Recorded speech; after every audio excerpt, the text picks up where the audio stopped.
آج ہمارے پاس ایک ایسی کتاب ہے جس نے میرے سوچنے کا انداز ہی بدل دیا ہے۔ اینی ڈیوک کی تھنکنگ ان بیٹس۔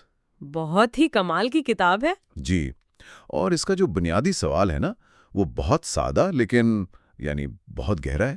کہ بہتر فیصلے کیسے کریں جب آپ کے پاس تمام حقائق نہ ہوں۔ بالکل، جو کہ تقریباً ہمیشہ ہی ہوتا ہے۔ اور سب سے اہم بات، ہم اپنے فیصلوں کے معیار کو ان کے نتائج سے کیسے الگ کریں۔ صحیح، کیونکہ اکثر یہی ہوتا ہے کہ ایک اچھا فیصلہ بھی برے نتیجے پر ختم ہو جاتا ہے۔ اور پھر ہم خود کو کوسنے لگتے ہیں کہ یہ میں نے کیا کر دیا۔ جی، اور یہی اس کتاب کا مرکزی خیال ہے جو ہمارے ذہنوں کو ایک نئی سمت دیتا ہے۔ ڈیوک کہتی ہیں کہ ہم میں سے اکثر زندگی کو شطرنج کا کھیل سمجھتے ہیں۔ اچھا؟ جی، لیکن حقیقت میں یہ پوکر جیسا ہے۔ دیکھیں، شطرنج میں سب کچھ آپ کے سامنے ہوتا ہے، کوئی چھپی ہوئی معلومات نہیں، قسمت کا کوئی کھیل نہیں۔ یعنی اگر آپ ہارے تو آپ سے بہتر کھیلا گیا ہے، بس۔ بالکل، یہ خالصتاً مہارت کا کھیل ہے، جبکہ پوکر تو بالکل مختلف کہانی ہے۔ جی ہاں، پوکر میں قسمت کا بہت بڑا کردار ہے۔ آپ کو اپنے پتے معلوم ہے، لیکن مخالف کے ہاتھ میں کیا ہے یہ آپ نہیں جانتے۔ اور اگلا پتا کون سا آئے گا یہ بھی کوئی نہیں جانتا۔ صحیح، تو آپ ایک بہترین سوچا سمجھا فیصلہ کر سکتے ہیں اور پھر بھی ہار سکتے ہیں، اور اسی طرح آپ ایک بہت ہی برا احمقانہ فیصلہ کر کے بھی جیت سکتے ہیں، صرف قسمت کی وجہ سے۔ صرف قسمت کی وجہ سے۔ زندگی، کاروبار، سرمایہ کاری، یہ سب پوکر کی طرح ہیں، غیر یقینی اور نامکمل معلومات سے بھرپور۔ یہ واقعی ایک بہت بڑا ذہنی جھٹکا ہے۔ ہم تو ہمیشہ یہی سوچتے ہیں نا کہ نتیجہ اچھا تو فیصلہ اچھا، نتیجہ برا تو فیصلہ برا۔ اس کی ایک کلاسک مثال مجھے یاد آ رہی ہے، سپر بول XLIV کی، امریکی فٹ بال کی تاریخ کا شاید سب سے متنازع لمحہ۔ وہ پیٹ کیرل والا فیصلہ۔ جی، سیاٹل سی ہاکس جیتنے سے صرف 1 گز دور تھے۔ سب کو، پوری دنیا کو یہی لگا کہ وہ اپنے بہترین رننگ بیک کو گیند دیں گے اور گیم ختم۔ لیکن کوچ نے پاس کرنے کا فیصلہ کیا۔ بالکل، اور وہ پاس روک لیا گیا اور سی ہاکس گیم ہار گئے۔ اس فیصلے کو تاریخ کی بدترین کال کہا گیا۔ میں نے پڑھا تھا کہ لوگوں نے تو اسے نوکری سے نکالنے کا مطالبہ کر دیا تھا۔ جی ہاں، لیکن یہاں وہ بات آتی ہے جو اس کتاب کو خاص بناتی ہے۔ اعداد و شمار کے مطابق اس صورتحال میں پاس کے روکے جانے کا امکان صرف 1 یا 2% تھا۔ اچھا؟ جی، جبکہ اس پوزیشن سے رننگ پلے کے ناکام ہونے کا امکان اس سے کئی زیادہ تھا۔ تو اعداد و شمار کے لحاظ سے دیکھا جائے تو پاس کرنے کا فیصلہ دراصل ایک منطقی فیصلہ تھا۔ اور یہی سے ریزلٹنگ کا تصور سامنے آتا ہے۔ ریزلٹنگ؟ یہ ایک ذہنی غلطی ہے جس میں ہم کسی فیصلے کو صرف اس کے نتیجے کی بنیاد پر پرکھتے ہیں۔ چونکہ نتیجہ تباہ کن تھا، سب نے فرض کر لیا کہ فیصلہ بھی اتنا ہی تباہ کن تھا۔ تو ہم نتیجے سے پیچھے کی طرف کام کرتے ہیں اور کہتے ہیں کہ فیصلہ ہی برا تھا۔ بالکل، اور اس سوچ کا سب سے بڑا خطرہ یہ ہے کہ یہ ہمیں سیکھنے سے روکتی ہے۔ اگر آپ کا کوئی برا فیصلہ قسمت سے کامیاب ہو جائے تو آپ اسے دہراتے رہیں گے یہ سوچ کر کہ آپ بہت ذہین ہیں۔ اور اگر آپ کا ایک اچھا سوچا سمجھا فیصلہ بدقسمتی سے ناکام ہو جائے تو آپ مستقبل میں ویسا اچھا فیصلہ کرنے سے ڈریں گی۔ یہ تو کمال کی بات ہے۔ اس سے جڑا ایک اور تعصب ہے نا، ہائنڈسائٹ بائس۔ جی، ہائنڈسائٹ بائس، یعنی بعد میں تو سب عقل مند ہوتے ہیں والا معاملہ۔ مجھے تو پہلے ہی پتا تھا۔ ہاں، جی بالکل، جب نتیجہ سامنے آ جاتا ہے تو ہمیں لگتا ہے یہ تو ہونا ہی تھا۔ یہ دونوں تعصبات مل کر سیکھنے کے عمل کو مکمل طور پر تباہ کر دیتے ہیں۔ کتاب میں ایک CEO کی مثال ہے جس نے اپنی کمپنی کے ایک صدر کو کارکردگی کی بنیاد پر نوکری سے نکالا۔ اس وقت یہ ایک معقول فیصلہ تھا۔ ٹھیک ہے۔ بعد میں کمپنی نے کچھ مشکلات کا سامنا کیا اور اس CEO کو لگنے لگا کہ اس نے صدر کو نکال کر بہت بڑی غلطی کی تھی۔ حالانکہ شاید ان مشکلات کا اس فیصلے کو کوئی تعلق ہی نہ ہو۔ بالکل، برے نتیجے نے اس کے ماضی کے ایک اچھے فیصلے کے بارے میں اس کی یادداشت اور رائے ہی بدل دی۔ ٹھیک ہے، یہ سب تو بہت دلچسپ ہے، لیکن سوال یہ پیدا ہوتا ہے کہ اگر ہم فیصلوں کو نتائج سے نہیں پرکھ سکتے تو پھر متبادل کیا ہے؟ یہیں پر کتاب کا سب سے طاقتور آئیڈیا آتا ہے۔ اپنی سوچ کو بدلیں۔ ہر فیصلہ ایک شرط ہے، ایک بیٹ ہے۔ ہر فیصلہ ایک شرط ہے؟ جی، یہ صرف الفاظ کا کھیل نہیں، یہ ایک پورا ذہنی ماڈل ہے۔ جب آپ کسی فیصلے کو صحیح یا غلط کے طور پر دیکھتے ہیں تو آپ کی انا اس میں شامل ہو جاتی ہے۔ اور اگر فیصلہ غلط ثابت ہو تو میں غلط تھا، میری شناخت پر حملہ ہوتا ہے۔ بالکل، لیکن اگر آپ ہر فیصلے کو ایک شرط کے طور پر دیکھیں تو سوال بدل جاتا ہے۔ سوال یہ نہیں رہتا کہ کیا میں صحیح تھا، بلکہ یہ ہو جاتا ہے کہ جو معلومات اس وقت میرے پاس تھیں ان کے بنیاد پر کیا یہ ایک اچھی شرط تھی؟ واہ، تو اس سے انا پوری طرح باہر نکل جاتی ہے۔ اب یہ آپ کی شناخت کا مسئلہ نہیں رہا۔ جی، یہ ایک معروضی جائزہ بن گیا ہے کہ کیا آپ نے دستیاب معلومات کی بنیاد پر بہترین ممکنہ انتخاب کیا تھا، یہ جانتے ہوئے کہ نتیجہ پھر بھی آپ کے خلاف جا سکتا ہے۔ اس کی کوئی مثال ہے؟ جی، ایک شاندار کہانی پوکر کھلاڑی جان ہینیگن کی ہے، جسے جینی ورلڈ بھی کہا جاتا ہے۔ وہ لاس ویگس کی تیز رفتار زندگی سے تنگ آ گیا تھا۔ اچھا۔ اس کے دوستوں نے اسے چھیڑا کہ وہ کسی چھوٹے پرسکون شہر میں ایک دن بھی نہیں گزار سکتا، تو بات بڑھتے بڑھتے $30,000 کی شرط تک پہنچ گئی۔ شرط یہ تھی کہ جینی کو آئیووا کے ایک چھوٹے سے شہر ڈے موئنز میں پورا 1 مہینہ گزارنا ہوگا۔ اور وہ چلا گیا؟ وہ چلا گیا، لیکن وہاں پہنچنے کے صرف 2 دن بعد ہی اسے احساس ہو گیا کہ اس نے اپنی زندگی کی سب سے بڑی غلطی کی ہے۔ 2 دن میں ہی؟ جی، وہ شدید بوریت اور بے چینی کا شکار ہو گیا۔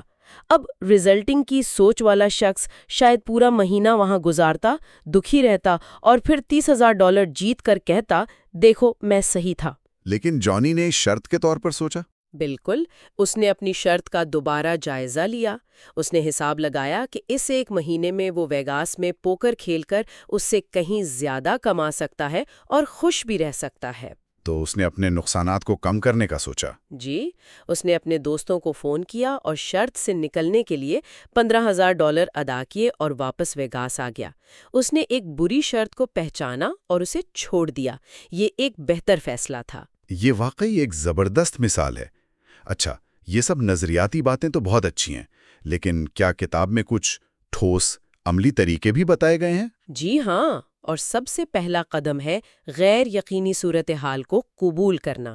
یہ مان لینا کہ آپ سب کچھ نہیں جانتے اور نہ ہی جان سکتے ہیں۔ تو اپنی زبان بدلنی ہوگی۔ بالکل، مجھے یقین ہے کہنے کے بجائے میرا خیال ہے یا اس کا امکان 60% ہے جیسے جملے استعمال کرنا شروع کریں۔ تو مجھے یقین نہیں ہے کہنا دراصل کمزوری کی نہیں بلکہ ذہنی طاقت کی علامت ہے۔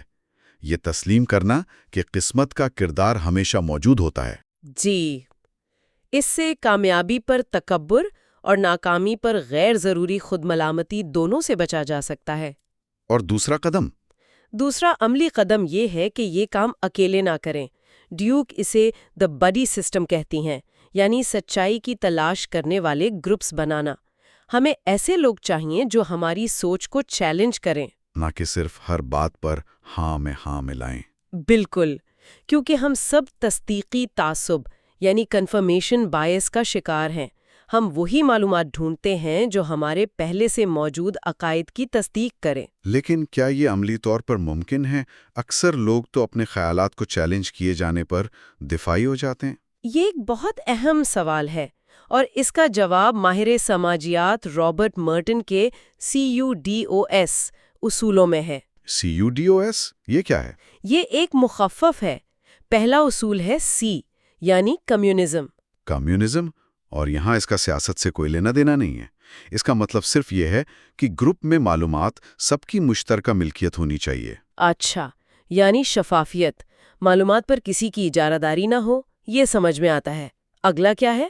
اگلا ہے U یعنی یونیورسلزم، مطلب خیالات کو ان کی خوبی کی بنیاد پر پرکھا جائے، نہ کہ اس بنیاد پر کہ وہ خیال کس نے پیش کیا ہے، چاہے وہ CEO ہو یا انٹرن۔ جی، اگر آئیڈیا اچھا ہے تو اسے اہمیت ملنی چاہیے۔ ٹھیک ہے، اور D کا مطلب ہے غیر جانبداری، ڈس انٹرسٹڈنس۔ اس کا مطلب یہ نہیں کہ آپ دلچسپی نہ لیں، بلکہ یہ کہ آپ اپنے ذاتی تعصبات اور مفادات سے آگاہ رہیں اور انہیں سچائی کی راہ میں حائل نہ ہونے دیں۔ صحیح۔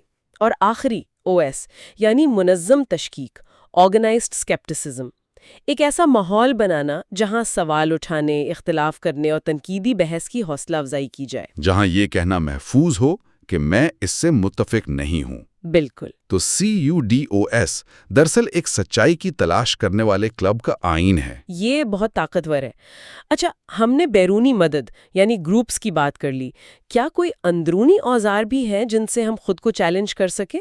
جی، اور وہ بھی بہت دلچسپ ہے. کتاب اسے ذہنی ٹائم ٹریول کہتی ہے. ذہنی ٹائم ٹریول، یہ تو کسی سائنس فکشن فلم جیسا لگتا ہے. اس کا کیا مطلب ہے؟ اس کا مطلب بہت عملی ہے. ہم سب ایک انسانی کمزوری کا شکار ہیں جسے ٹیمپورل ڈسکاؤنٹنگ کہتے ہیں. یعنی ہمارا دماغ مستقبل کے بڑے فائدے کے مقابلے میں آج کے چھوٹے سے مزے کو زیادہ اہمیت دیتا ہے. جی. اسی لیے ہم ورزش چھوڑ کر ٹی وی دیکھتے ہیں یا صحت بخش کھانے کے بجائے جنک فوڈ کھاتے ہیں. جیری سائنفیلڈ کا وہ مشہور لطیفہ یاد آ رہا ہے، اور نائٹ گائے بمقابلہ مارننگ گائے. بالکل وہی. رات والا جیری دیر تک جاگنا چاہتا ہے اور کہتا ہے کہ یہ صبح والے جیری کا مسئلہ ہے، میرا نہیں. لیکن صبح والا جیری تو وہی ہے. جی، جو نتائج بھگتتا ہے. ذہنی ٹائم ٹریول کا مطلب ہے کہ فیصلہ کرتے وقت آپ جان بوجھ کر اپنے مستقبل کے میں سے پوچھیں، آج میں یہ جو کرنے جا رہا ہوں اس کے بارے میں 10 منٹ بعد میرا کیا خیال ہوگا، 10 مہینے بعد اور 10 سال بعد. یہ صرف چھوٹی چیزوں کے لیے نہیں بلکہ بڑے فیصلوں کے لیے بھی بہت اہم ہو سکتا ہے، جیسے نوکری بدلنا. بالکل. اور اسی سے جڑا ایک اور ٹول ہے پچھتاوے کا پیشگی تجزیہ کرنا. فیصلے سے پہلے ہی؟ جی، فیصلہ کرنے سے پہلے ایک لمحے کے لیے تصور کریں کہ یہ فیصلہ تباہ کن طور پر غلط ہو گیا ہے. پھر سوچیں ایسا کیوں ہوا ہوگا، کیا کیا غلط ہو سکتا تھا. تو آپ ممکنہ خطرات کو پہلے سے دیکھ رہے ہیں. جی، یہ جلد بازی میں کیے گئے جذباتی فیصلوں کے خلاف ایک بہترین حفاظتی اقدام ہے. تو اگر ہم آج کی ساری گفتگو کو سمیٹیں تو ہم نے اس خیال سے شروعات کی کہ زندگی شطرنج نہیں، پوکر ہے. ہم نے ریزلٹنگ جیسے ذہنی جالوں کو سمجھا. جی، اور پھر ہم نے ایک نیا ذہنی ماڈل اپنایا. ہر فیصلہ ایک شرط ہے. اور اس ماڈل کو عملی جامہ پہنانے کے لیے ہم نے CUDOS اصولوں اور ذہنی ٹائم ٹریول جیسے اوزاروں پر بات کی. جی، یہ سب مل کر ایک بہت جامع فریم ورک بناتے ہیں. بالکل.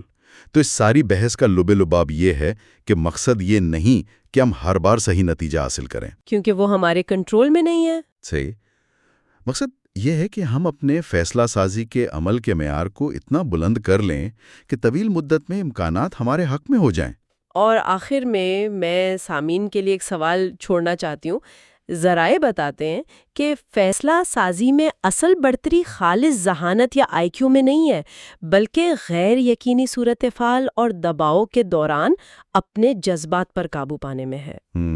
تو اگر ہر فیصلہ واقعی ایک شرط ہے اور زندگی پوکر کا ایک لمبا کھیل ہے، تو اس کھیل میں کسی کی اصل بڑھتری کیا ہے اور اس بڑھتری کو، اس ذہنی اور جذباتی نظم و ضبط کو کیسے پروان چڑھایا جا سکتا ہے؟